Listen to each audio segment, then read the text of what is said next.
සුබ දවසක් වේවා මගේ කල්පරේෂන් YouTube channel එකට ගුණාන ඕන සියරටම අද මම කතා කරන්න හිතුවා අපි කොහොමද ෆෝන් එකෙන් ප්‍රෝග්‍රෑම් කරන්න කියලා මේ Python. ඒකට අපි පරිගණකයේදී නම් ගත්තේ PyCharm කියන ID එක. අපි Android phone එකකදී ගන්නේ PyDroid කියන ID එක. අපි තකොට මේ වීඩියෝ එකේදී බලනවා කොහොමද PyDroid ඉන්ස්ටෝල් කරගෙන ඒකේ වැඩ කටයුතු ටිකක් කරගන්න තියෙනවා. ඊට පස්සේ අපි බලමු ඒකෙන් කොහොමද ප්‍රෝග්‍රෑම් කරන්න කියලා. හරි අපි වැඩි කතා නැතුව මුලින්ම යන් Play Store එකට. හැමෝම දන්නවා Play Store කියන එක. Play Store එකට යන්න. ඔයාලගේ Android phone එක ඇත්තේ. එතකොට Android phone එක Play Store එකට යන්න. ඊට පස්සේ search කරන්න PyDroid කියලා. PyDroid කියලා ඊපස්සේ සර්ච් කරන්න. ඊට පස්සේ ඔයාලට බලා ගන්න පුළුවන් මේ විදිහට PyDroid 3 ID of Python 3 කියලා py3 කියලා පින්තූරයක් එක්ක බලා ගන්න පුළුවන් මෙහෙම එකක්. මේක ක්ලික් කරන්න. ක්ලික් කළාට පස්සේ මෙන්න මේ වගේ එනවා. මෙතන ඔයා ඉන්ස්ටෝල් කරගන්න මේක. ඉන්ස්ටෝල් කරාට පස්සේ ඔයාලට මේක මේ විදිහට බලා ගන්න පුළුවන්. ඊට පස්සේ මෙතනින් ඕපන් කරගන්න එක. ඊට පස්සේ ඔයාලට බලා ගන්න පුළුවන් මෙන්න මේ විදිහට එකක් වැටෙනවා මුලින්ම ඕපන් කළා නම්. ඊට පස්සේ කන්ටිනියු දෙන්න. කන්ටිනියු දුන්නට පස්සේ මද වෙලාවක් ගිහලා මෙහෙම වැටෙනවා. මේකේ යට තියෙනවා what your goal කියලා තියෙනවා. මේකේ ඔයාගේ කැමති එකක් දැන් ඔයාගේ goal එක මොකද්ද goal එක කියලා මේකේ learning python කියලා මම දෙන්න. ඊට පස්සේ continue දෙන්න. ඔයාලා කැමති goal එකක් දෙන්න පුළුවන්. ඊට පස්සේ what's your python level ඔයාගේ python level එක තාම මේ python වලට ආව විතරනේ. ඒ හින්දා මම beginner කියලා දෙනවා. ඊට පස්සේ continue දෙනවා.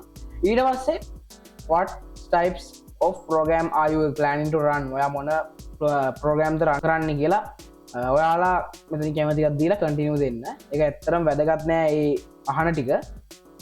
මේ පළවෙනි කියන්නේ preserve files on exit කියලා කියන්නේ මේ හදිස්සියවත් දැන් ඔයා ප්‍රෝග්‍රෑම් ඔයා කරපු කෝඩ් ටිකක් සේව් කරන්න බැරි වෙලා ඔයා අයින් වුණොත් මේ ඇප් එකෙන් මේ මෙන්න මේක දාලා තිබ්බොත් මේ ඔටෝම සේව් වෙනවා. ඒ හින්දා මම මේක දානවා.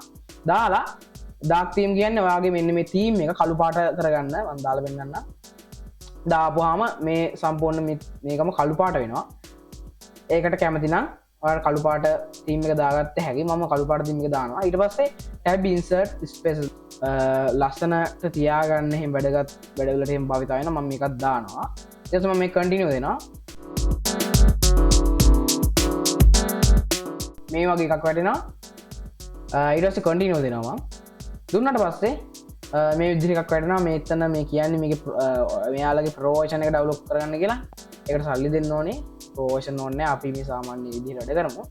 දැන් ඔයාලට බලා ගන්න පුළුවන් මේ විදිහට කළු පාට ස්ක්‍රීන් එකක් එන්නේ. ඔයාලා අර dark theme කියන එක දුන්නේ නැත්නම් මෙතන සුදු පාට තමයි වැටෙන්නේ. මගේ කළු පාට ස්ක්‍රීන් එකක් එන්නේ. දැන් අපි කොහොමද මේකේ අපේ Python program ලියන්නේ? අපි Python program එක ලියන්න නම් ඔයාලට මෙන්න මේ කොටසේ type කරන්න පුළුවන්. ඔයාලා ෆෝන් එකෙන් මේ type කරන්නේ. ෆෝන් එකෙන් type කරගන්න මේ විදිහට.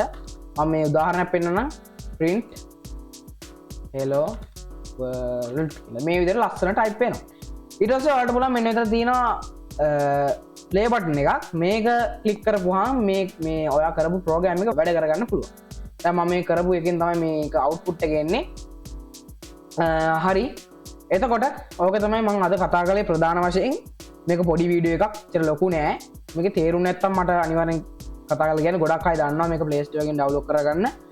ඒ වගේ මේක setting වලට ගියාම ඔයාලට බලා ගන්න පුළුවන් මේ විදිහට කොටස් ටිකක් තියෙනවා editor experience system කියලා. මේ ඔයාලට dark theme එක තෝරගන්න ඕන නම් මෙතනින් දෙන්න පුළුවන් dark theme කියලා. dark theme එක තෝරගන්න ඕනේ නැත්නම් මෙතන මේ dark theme කියන එක අයින් කරද හැකි. ඊට පස්සේ ඔයාලට බලා ගන්න පුළුවන් මේ විදිහට සුදු පාටට තමයි පේන්නේ. මම dark theme කියන එක අයින් කරගෙන කරන්න මොකද ඔයාලට කළු පාට theme එක පේන්නේ නැති වෙන්න පුළුවන්. එහෙනම් මම අදට ගිහින් එනවා. ඔයාලගේ ප්‍රශ්නයක් තියෙනවා නම් මට කමෙන්ට් කරලා කියන්න. එතන ඊගා වීඩියෝ එකකින් හමු. සුබ දවසක්.